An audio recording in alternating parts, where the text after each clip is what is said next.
Hello student, कैसे आप लोग? उम्मीद होगा अच्छे होंगे। स्टूडेंट, आज काफ़ी समय बाद सोशल मीडिया पर हम लोग आए हैं। तो सोशल मीडिया के माध्यम से स्टूडेंट, सबसे पहले आप सभी को हार्दिक अभिनंदन, वंदन। और वे छात्र छात्राएं जो UP board NCERT high school या इंटरमीडिएट के जो भी परीक्षार्थी परीक्षा में अच्छे अंक लाए हैं, उनको हार्दिक अभिनंदन और बधाई के पात्र हैं। दूसरे शब्दों में अगर कहना चाहें तो सीबीएसई और आईसीएसई बोर्ड के जो भी छात्र छात्राएं हैं, जो भी स्टूडेंट हैं, वो भी बधाई के पात्र हैं। उनका भी रिजल्ट आउट हो चुका है और कॉलेज, स्कूल, हर चीज़ क्लोज हो चुका है, राइट। सोशल मीडिया पे हम लोग स्टार्ट करेंगे आप लोग सिलेबस। स्टूडेंट, सिलेबस को स्टार्ट करने से पहले कुछ ऐसे भी स्टूडेंट हैं जो साइड से अपना कुछ वर्क कर रहे हैं। कुछ ऐसे भी स्टूडेंट हैं जो इस टाइम प्रिपेयर कर रहे हैं, वो एनडीए का हो, एसएससी का हो, रेलवे का हो, मेंस जेई हो या XYZ कोई भी हो, राइट। कुछ ऐसे भी स्टूडेंट हैं जो साइड से अपना जैसे कंप्यूटर का typing, MS Word, Excel, right, ये हर चीज़ तैयारी कर रहे हैं। और कुछ ऐसे भी स्टूडेंट हैं जो सोच रहे हैं कि छुट्टियां जब मन गई तो हम लोग क्या करें, थोड़ा मौज मस्ती कर लें, खेल कूद के दृष्टिकोण से या कहीं घूमने के दृष्टिकोण से। वो तो लगा रहेगा स्टूडेंट आपको, जब भी आप स्टूडेंट लाइफ में हो तो ये तो हमेशा चलता रहेगा। खेल कूद, मौज मस्ती, पढ़ना, राइट, ये हर चीज़ चलता रहेगा। बट अगर हम कोई भी वर्क कर रहे हैं, उसको वर्क करने से पहले अगर हम एक टाइम टेबल सेट कर लें, जैसे कि एक छोटा सा उदाहरण मैं पेश करना चाहूँगा। अगर हमें मॉर्निंग टाइम में जगना है तो जगने के पश्चात हमें क्या करना होगा, ये रूटीन अगर हम सेट कर रहे हैं डेली बेस पे, हमारे लिए बेनिफिट होगा। दूसरा नंबर कि अगर हम स्टडी कर रहे हैं तो स्टडी पीरियड में अगर हम चाहें कि हमें, कुछ ऐसे भी बच्चे हैं जो हाई स्कूल के हैं या इंटर हैं, जो हाई स्कूल के बाद से इंटर फर्स्ट ईयर में जाएंगे। कुछ ऐसे बच्चे हैं जो 9th से 10th में जाएंगे। कुछ ऐसे बच्चे हैं जो 8 से 9th में जाएंगे, राइट। कुछ ऐसे बच्चे होंगे जो 7th से 8 में जाएंगे। तो जिनका भी क्लास चेंज हो रहा है, तो आप अगर टाइम टेबल बना लो कि हमें इतना टाइम में मैथ्स पढ़ने हैं और ये टाइम हमारा साइंस का रहेगा, उसके बाद से हमारा जो टाइम होगा वो इंग्लिश का रहेगा, उसके बाद से हमारा सोशल स्टडी रहेगा, हिंदी रहेगा, राइट। ये आप अगर टाइम टेबल सेट कर ले रहे हो तो आपके लिए बेनिफिट होगा, राइट। उसके बाद से एक एक और टाइम टेबल सेट करो आप कि हमें इतने टाइम में खेलना है, ओके। खेल कूद पे भी फोकस करो, कोई दिक्कत नहीं है। जैसे कि कहा गया है, पहले के टाइम में लोग बोलते थे कि खेलोगे कूदोगे तो बनोगे खराब, राइट, और पढ़ोगे लिखोगे तो बनोगे नवाब। क्लियर। बट सेम आज का कंडीशन क्या है कि खेलोगे कूदोगे तो बनोगे नवाब और पढ़ोगे लिखोगे तो बनोगे बेकार। कुछ ऐसे कहते हैं लोग, ये ट्रोल है, ये हकीकत नहीं है, ये ट्रोल है। बट मेरा मानना है कि आप अगर अच्छे से वर्क पे बेस पे, जैसे हम कंटिन्यू 8 घंटे वर्क करते हैं, कंटिन्यू अगर हम 12 घंटे वर्क करते हैं, सेम अगर वही कंडीशन हम अपने स्टडी पॉइंट में लाएं, अगर स्टडी मटेरियल के अकॉर्डिंग अगर हम वर्क करें तो समझिए हमारा ये वर्क है।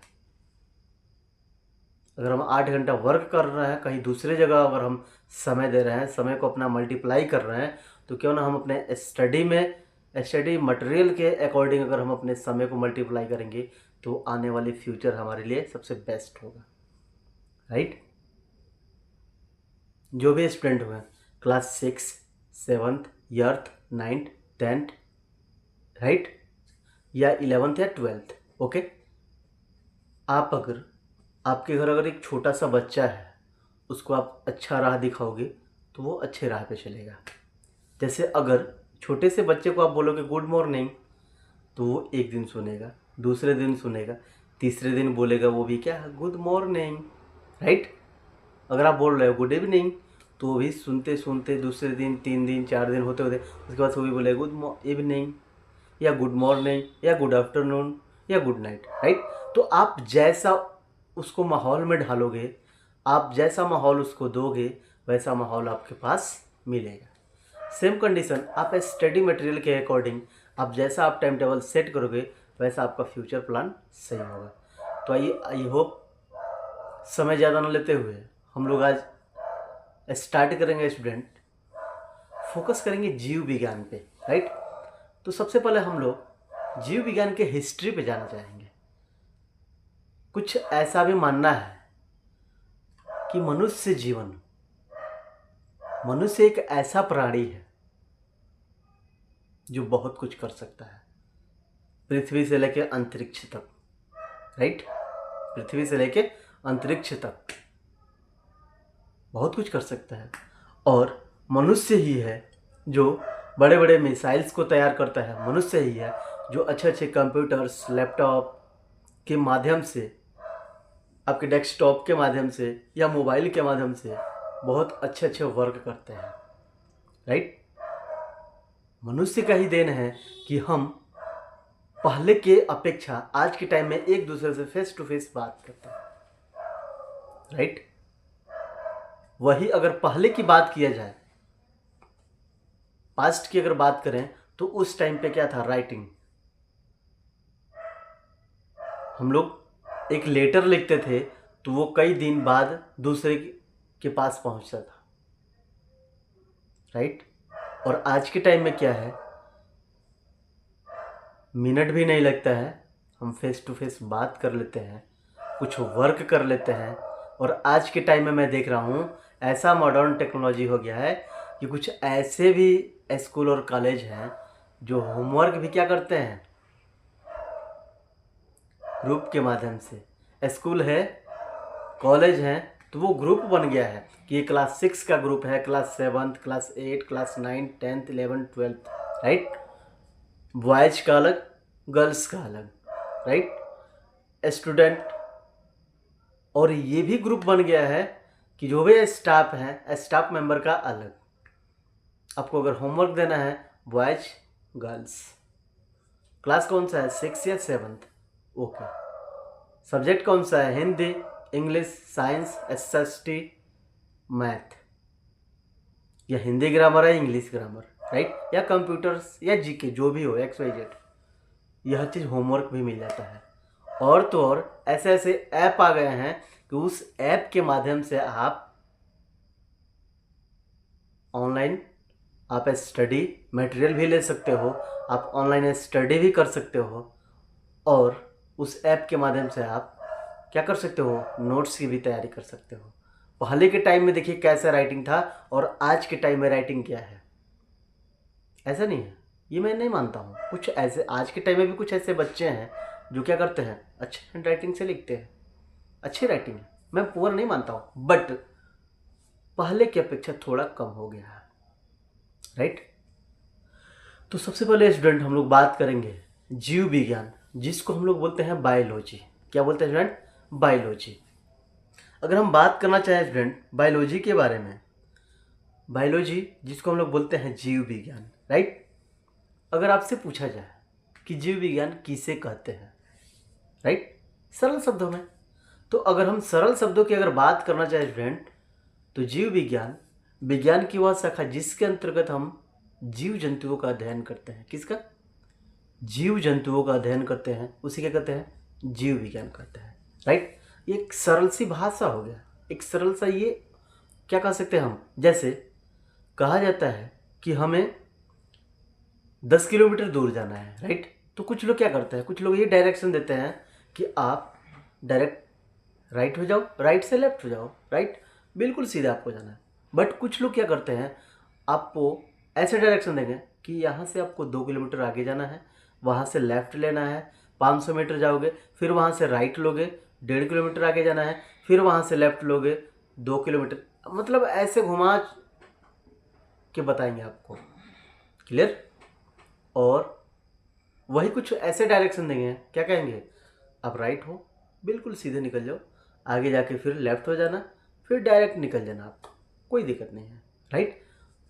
तो सेम वही कंडीशन, जीव विज्ञान, विज्ञान की वह शाखा जिसके अंतर्गत हम सभी जीवधारियों का या जीव जंतुओं का अध्ययन करते हैं, उसे क्या कहते हैं, जीव विज्ञान कहते हैं, राइट। अब देखिए, अगर अच्छे से अगर एग्जाम्पल सेट करना चाहें हम जीव विज्ञान का, तो वो क्या होगा स्टूडेंट, वो देखते हैं। सबसे पहले स्टूडेंट, जीव विज्ञान जीव और जीवित प्राणियों का वैज्ञानिक अध्ययन है। ध्यान से देखिएगा, सुनिएगा, जीवन और जीवित प्राणियों का वैज्ञानिक अध्ययन है।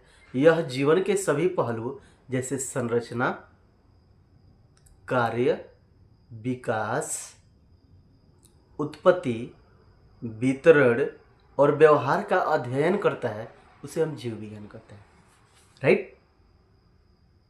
अब इसमें यह कह रहा है स्टूडेंट कि संरचना, कार्य, विकास, उत्पत्ति। अब देखिए, संरचना का मतलब होता क्या है, मैं ये थोड़ा सा कंफ्यूज हो रहा हूं, आप क्या बता सकते हो? बिल्कुल, संरचना अर्थात स्ट्रक्चर, किसी चीज का हम संरचना करते हैं, स्ट्रक्चर उसका बनाते हैं। जैसे अगर हमें घर बनाना होता है तो हम क्या करते हैं, सबसे पहले उसका मॉड्यूल तैयार करते हैं, स्ट्रक्चर तैयार करते हैं। सेम वही स्ट्रक्चर, राइट। उसके बाद से कर स्टूडेंट कार्य अर्थात वर्क। स्ट्रक्चर तो हम बना लिए, मॉड्यूल तो तैयार कर लिए, बट हमें उस पर वर्क करना होगा। क्या करना होगा स्टूडेंट, वर्क करना होगा। और तीसरा कह रहा है विकास, जिसको हम लोग बोलते हैं डेवलपमेंट। क्या बोलते हैं स्टूडेंट, डेवलपमेंट, अर्थात हमें विकास कैसे होगा, ग्रोथ कैसे होगा। एक छोटा सा एग्जांपल सेट करना चाहूँगा स्टूडेंट, जैसे आप चना देखे होंगे, मक्का देखे होंगे, चने या मक्के का बीज, और छोड़िए गेहूं, धान देखे होंगे, राइट। एक छोटा सा कोई सा भी बीज ले लीजिए, उस बीज को मिट्टी में, ठीक है, मिट्टी में डाल दीजिए, राइट। अब देखिए डालने का प्रोसेस क्या हुआ, सबसे पहले हमने एक बीज को डाला, कहाँ पे, मिट्टी में, सॉइल में, राइट। जब हम उस मिट्टी में बीज को डालते हैं तो सबसे पहले हम क्या करते हैं, एक स्ट्रक्चर बनाते हैं, एक मॉड्यूल बनाते हैं। तो वो मॉड्यूल हमारा क्या होता है, सॉइल अर्थात मिट्टी। मिट्टी को हम बिल्कुल मुलायम और बिल्कुल जैसे कहा जाता है रफ टाइप, रफ से भी अच्छा बनाते हैं उसको, राइट। और उसके बाद से हम उस पर वर्क करते हैं। तो हमारा वर्क क्या होता है स्टूडेंट, उस बीज को उसमें डालना, उस बीज को डालने के पश्चात अच्छे से उसके निराई गुड़ाई करना, उसको अच्छे से सिंचाई करना, सिंचित करना, राइट। जब ही वो बीज एक छोटे से आकार या एक रूप धारण करता है तो वहाँ पे उसका डेवलपमेंट होता है, विकास होता है, ग्रोथ होता है, राइट। अब वो ग्रोथ धीरे धीरे एक अंकुरित रूप धारण करता है, अंकुरित होता है, अर्थात यहाँ पे वर्क हो रहा है, ये बीज का अंकुरित होना। जैसे वर्क होता है तो फिर वहाँ से इसका डेवलपमेंट होता है, अर्थात विकास होता है, इसका वृद्धि होता है, इसका ग्रोथ होता है, राइट। समझ में आ गया आपको? अर्थात ये रहा हमारा, इसको हम बोल सकते हैं स्टूडेंट कि संरचना, कार्य। क्लियर हो गया? तीसरा ऑप्शन हमारा था विकास, जिसको हम लोगों ने क्या बोला, डेवलपमेंट या ग्रोथ। ये भी क्लियर हो गया, थर्ड स्टेप हो गया। अब देखिए चौथा स्टेप कह रहा है उत्पत्ति, राइट। ये तो सबको पता होगा उत्पत्ति है क्या, इसमें बताने की कोई दिक्कत नहीं है, क्योंकि हर एक व्यक्ति एक न एक दूसरे के माध्यम से क्या हुआ है, उत्पत्ति लिया है। जैसे हमने एक बीज को डाला और बीज जब अंकुरित हुआ, उसका वृद्धि विकास होने लगा तो एक छोटा सा पौधा का रूप धारण किया। किसका? एक छोटा सा पौधे का रूप धारण किया, और वो एक छोटा सा पौधा का रूप धारण कर रहा है जब तक उसको खनिज लवण, कैल्शियम, विटामिन्स, ठीक है, ये हर चीज़ मिल रहा है, जल संचित किया जा रहा है, और जब भी एक बड़ा सा पौधा का रूप धारण करता है तो वो क्या करता है। अब इंटर में जब हम जाते हैं ना तो वहाँ पे एक चैप्टर आता है, फर्स्ट चैप्टर, प्रजनन,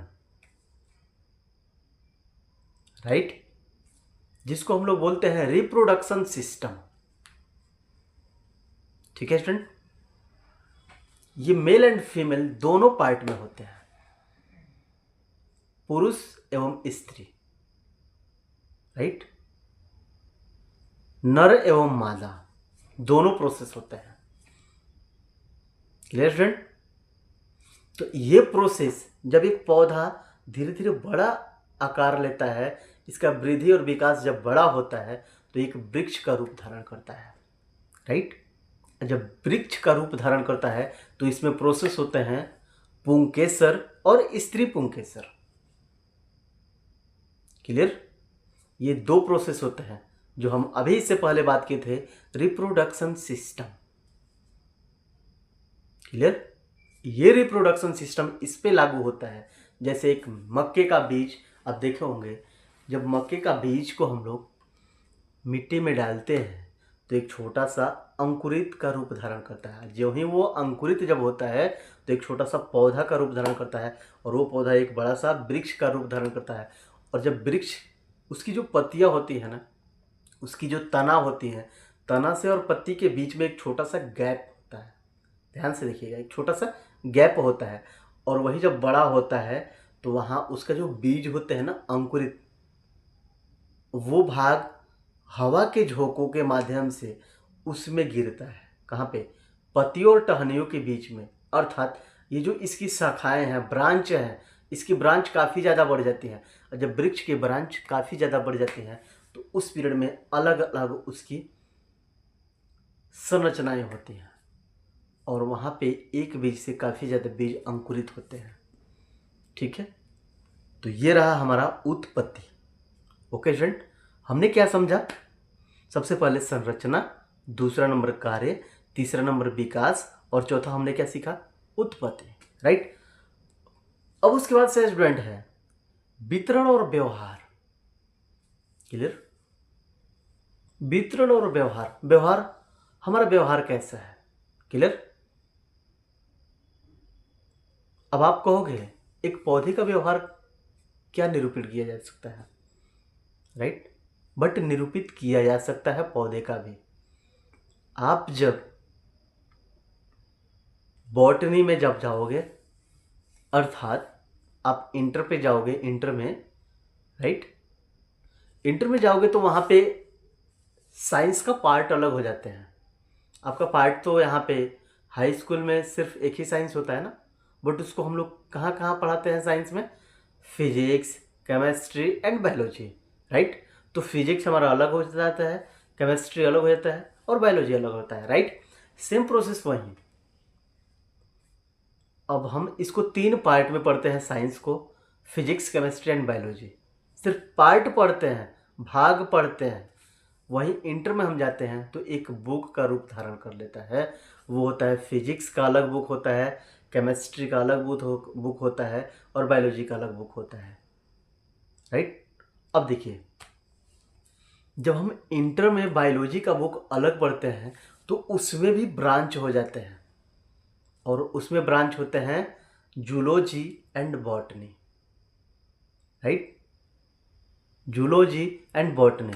वही हम इंटर के बाद से जब बीएससी करते हैं तो बीएससी में भी प्रोसेस अलग हो जाते हैं, जूलॉजी का अलग हो जाता है और बॉटनी का अलग होता है। बॉटनी का भी अलग ब्रांच हो जाते हैं और जूलॉजी का भी कई ब्रांच हो जाते हैं, राइट। तो वो आगे वाली बात है, बट हम यहाँ पे पहुँचेंगे। वो था शब्द व्यवहार एंड उत्पत्ति, अर्थात आपका व्यवहार कैसा है, आपका वितरण क्या है, राइट। उसके बाद से देखिएगा स्टूडेंट, करें कि जीव विज्ञान की परिभाषा का विस्तार कैसे हम कर सकते हैं। करें कि जीव विज्ञान जीवन के हर रूप का अध्ययन करता है, जीव विज्ञान जीवन के हर रूप का अध्ययन करता है, चाहे वह एक कोशिका वाला जीवाणु हो या बहुकोशिकीय वाला जीवाणु हो। अब दो शब्द आ रहे हैं इस पे। अभी हम लोग चर्चा किए था ना इससे पहले, इसमें दो प्रोसेस हो रहा है, एक कोशिकीय, बहुकोशिकीय, राइट। एक कोशिकीय और बहुकोशिकीय। अब आपसे अगर क्वेश्चन किया जाए एक कोशिकीय क्या है, बहुकोशिकीय क्या है, राइट, बिल्कुल सरल सा और सिंपल सा अगर परिभाषा बनाना चाहें तो एक कोशिकीय जो एक ही कोशिका से मिलकर बने होते हैं उसे एक कोशिकीय कहते हैं। अब बहुकोशिकीय जो बहुत सारी कोशिकाओं से मिलकर बने हैं उसे बहुकोशिकीय कहेंगे, राइट। अब इसका एग्जाम्पल जैसे पैरामीशियम, यूग्लिना एक कोशिकीय है। अब बहुकोशिकीय की अगर हम बात करते हैं तो जैसे गाय, कुत्ता, भेड़, बकरी, मनुष्य, ये सब क्या है, बहुकोशिकीय, अर्थात बहुत सारी कोशिकाओं से मिलकर बने हैं, राइट। देखिए कोशिका की अगर बात किया जाए हम तो कोशिका जिसको हम लोग बोलते हैं सेल, क्या बोलते हैं, सेल, राइट। देखिए चैप्टर धीरे धीरे घूम रहा है।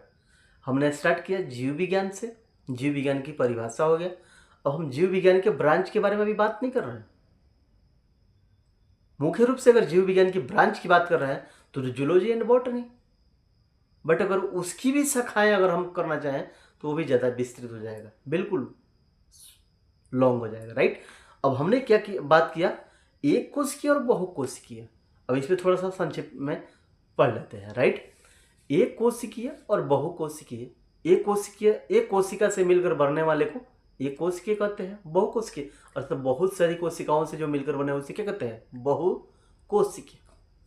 एग्जाम्पल में जैसे पैरामीशियम और यूग्लिना एक कोशिकीय, बहुकोशिकीय में कुत्ता, भेड़, बकरी, मनुष्य इत्यादि, राइट, ये बहुकोशिकीय हो गए। अब देखिए अब इसमें एक और ऑप्शन आता है, क्या, कोशिका, जिसको हम क्या बोलते हैं, सेल, क्या बोलते हैं फ्रेंड, सेल, राइट।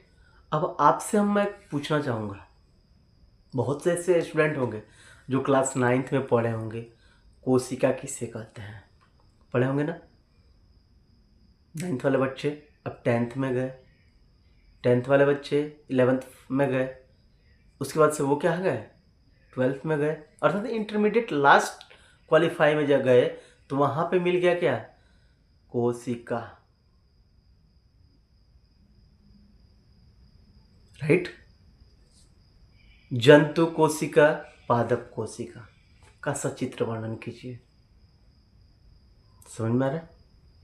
बट हमने तो 9 में पढ़ा था इसको, अब 10 में भी भूल गए, 11 में भी भूल गए और 12 में हमारे सामने मिल गया ये। अब करेंगे क्या है, घन चक्र में फंस गए। तो वही मैं बोलता हूँ आपको कि अगर आपका बच्चा, मैं नहीं देखता हूँ कि आप कौन वीडियो देख रहा है, आप स्वयं देख रहे हो, आपके बच्चे देख रहे हैं, आपके बच्चियाँ देख रही हैं, या XYZ कोई स्टूडेंट देख रहा है, राइट।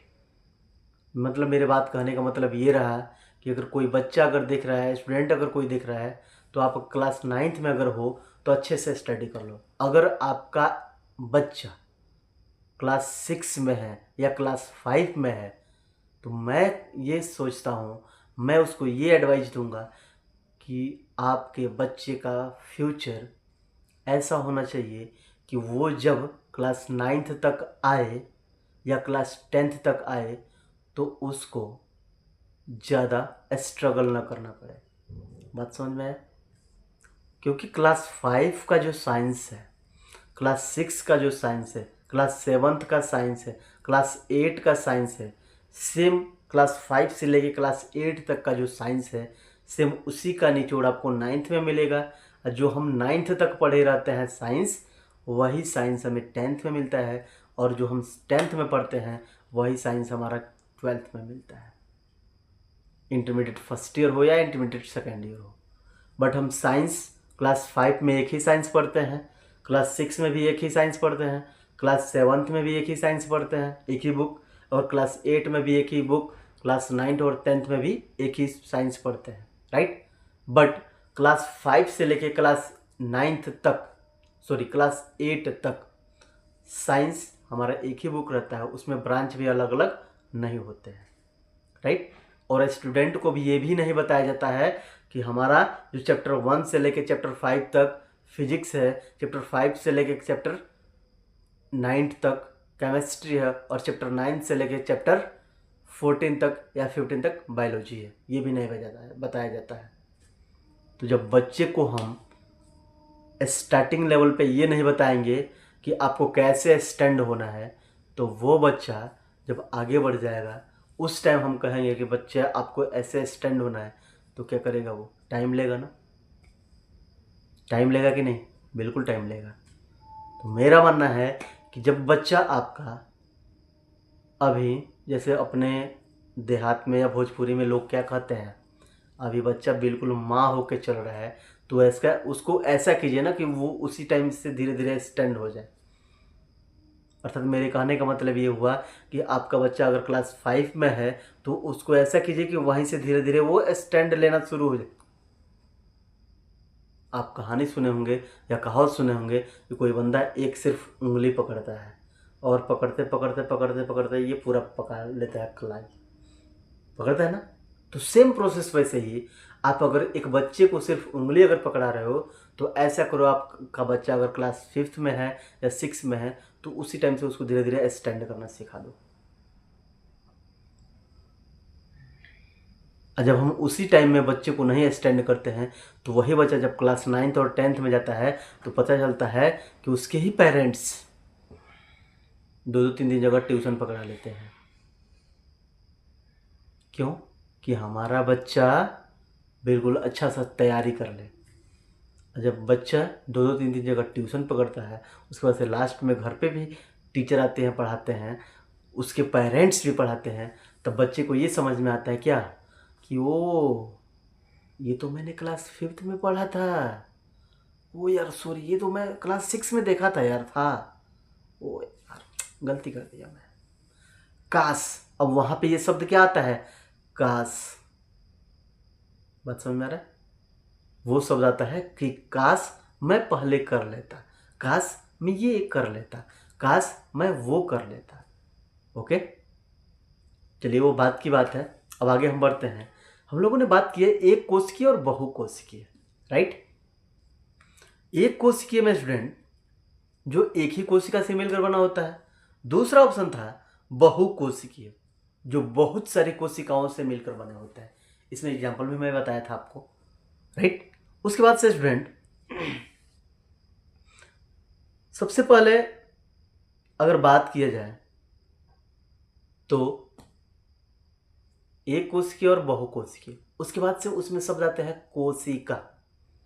हमने जिक्र भी किया था कि कोशिका किसे कहते हैं, कोशिका का खोज किसने किया था, कोशिका का खोज कब हुआ था, राइट। क्योंकि वे स्टूडेंट क्लास 5 और 6 में सिर्फ छोटे से शब्द में पढ़ते हैं, एक कोशिकीय बहुकोशिकीय पढ़ते हैं ना। 6-7 में भी जाते हैं एक कोशिकीय बहुकोशिकीय, फिर धीरे धीरे बढ़ जाते हैं प्रजनन किसे कहते हैं, प्लाज्मा किसे कहते हैं, केंद्रक किसे कहते हैं, लिपिड्स किसे कहते हैं। ये धीरे धीरे 6-7-8 में बढ़ना शुरू हो जाता है और पता चलता है 9 में आते हैं तो क्या मिल जाता है, ओ तेरी की कोशिका किसे कहते हैं, कोशिका कितने प्रकार के होते हैं, कोशिका का खोज और कब किसने किया था, जंतु कोशिका क्या है, पादप कोशिका क्या है, ये हर चीज़ मिल गया। वो हमने तो वहाँ पढ़ा था सिर्फ एक कोशिकीय बहुकोशिकीय, और धीरे धीरे बढ़ते बढ़ते यहाँ पे तो बड़ा हो गया यार, बहुत बड़ा खेल है। ठीक है, अच्छी बात है। चलिए आगे बढ़ेंगे। तो हमने जिक्र किया कि कोशिका किसे कहते हैं। सबसे पहले सन 1665 में, ध्यान से सुनिएगा, एक वैज्ञानिक थे जिसका नाम था रॉबर्ट हुक। ठीक है, जिस वैज्ञानिक का क्या नाम था, रॉबर्ट हुक। सन 1665 में उसने खोज किया था किसका, कोशिका का। एक नंबर का क्वेश्चन बन सकता है कि कोशिका का खोज किसने किया, तो कोशिका का खोज रॉबर्ट हुक ने किया था। एक नंबर क्वेश्चन हो सकता है। दूसरा, कब हुआ था? तो सन 1665 ईस्वी में कोशिका का खोज हुआ था। किसने किया था? रॉबर्ट हुक ने। राइट। अब देखिए, एक और ऑप्शन होता है, कार्क की पतली स्लाइड्स।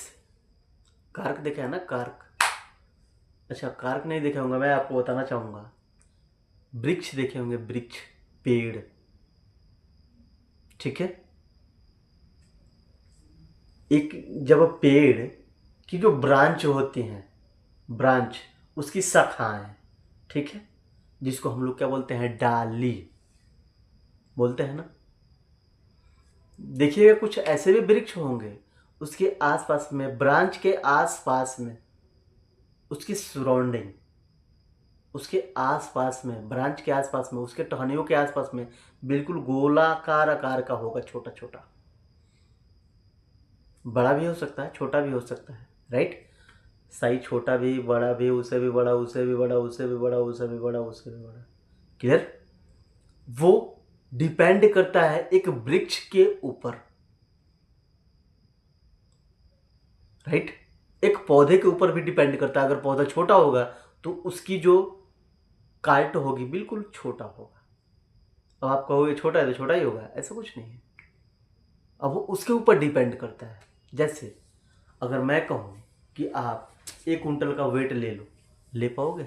नहीं ना, क्योंकि आपकी जो कैपेसिटी अगर नहीं है 1 कुंटल उठाने का वेट, तो क्या आप 1 कुंटल का वेट उठा सकते हो? नहीं। तो सेम वही कंडीशन, अगर एक छोटा सा पौधा है तो उसकी भी काट छोटा भी हो सकता है। क्लियर? अगर बड़ा वृक्ष है तो उसका काट मिनिमम से मैक्सिमम हो सकता है, उसका काट छोटा भी हो सकता है, बड़ा भी हो सकता है, राइट। तो रॉबर्ट हुक ने एक एक कार्ड को काटा और काटने के पश्चात उसके बिल्कुल पतले स्लाइड पे रखा, राइट। और सूक्ष्मदर्शी के माध्यम से देखा कि उसमें बहुत सारे कोशिका मिले। कब?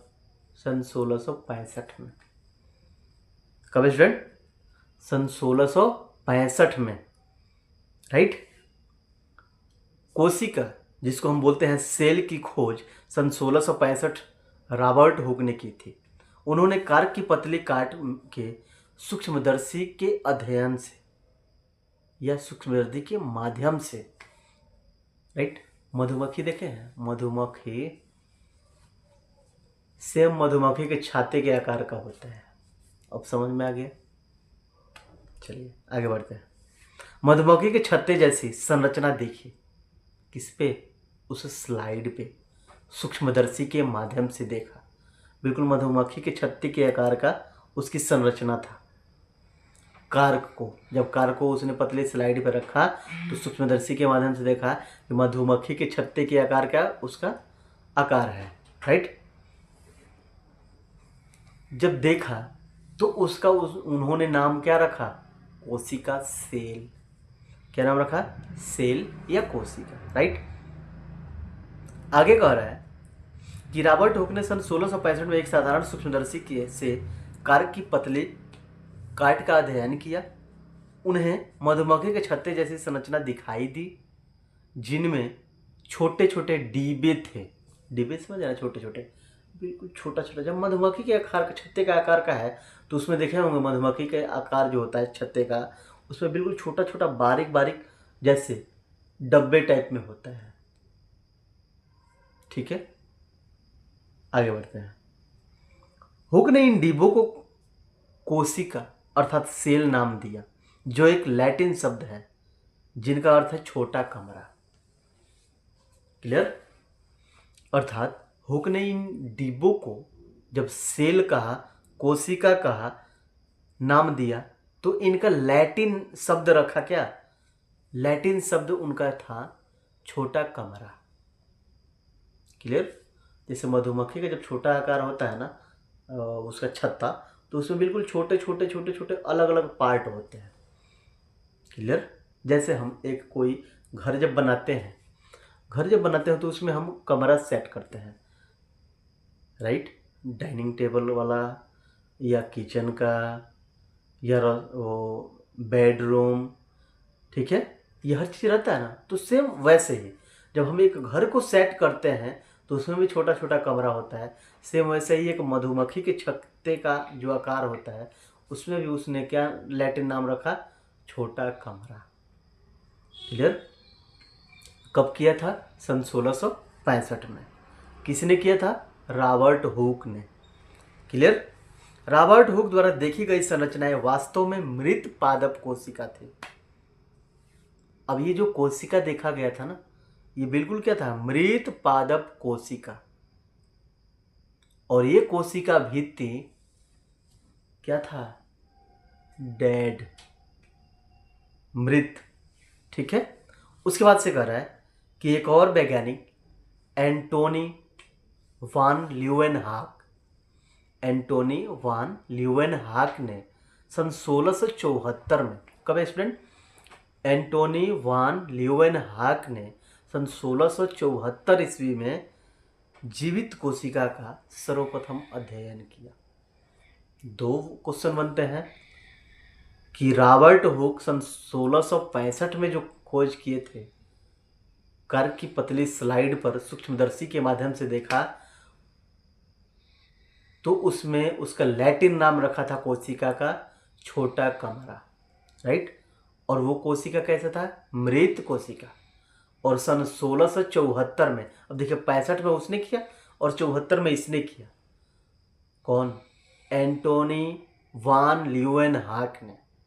और सन 1674 में इसने खोज किया था, वो क्या था? जीवित कोशिका। क्लियर?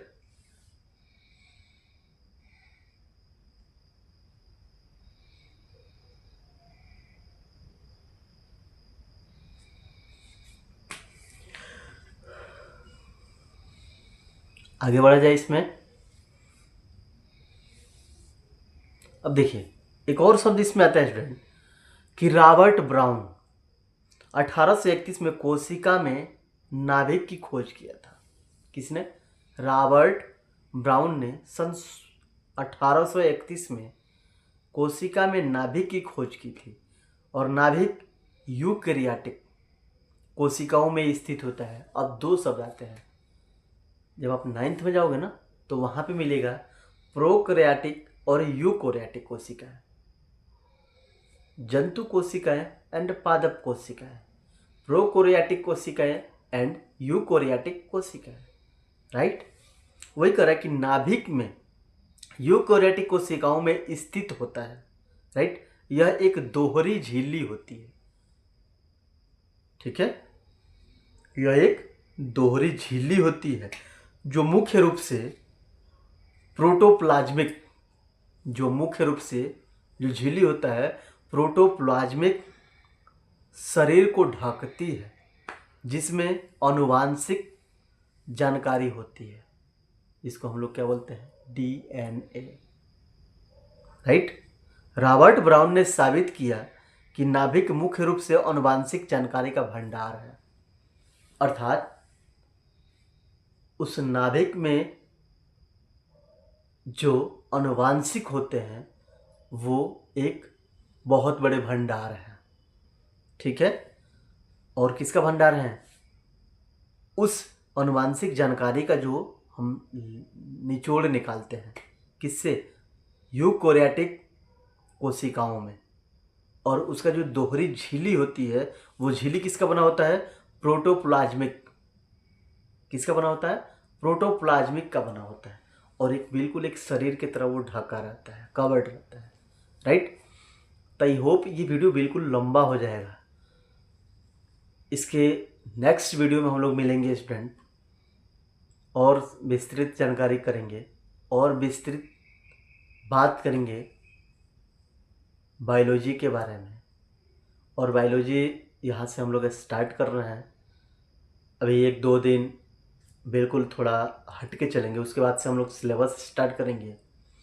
और मैं उम्मीद ये कर रहा हूँ कि जो भी स्टूडेंट क्लास 5th से 6 में आए हैं उनका भी कवर्ड किया जाए, क्योंकि आने वाले फ्यूचर में उनको कोई डिफ़िकल्ट ना हो, right. 6 7th 8th 9th 10th, ठीक है, और इंटरमीडिएट वाले, अर्थात 6 से लेके 12th तक जो भी साइंस के स्टूडेंट हैं, आप इस पे जुड़िए। अब इस वीडियो को देखिए और फिर समझिए, कमेंट कीजिए कि अच्छा है या नहीं है, राइट। तो थैंक्स फॉर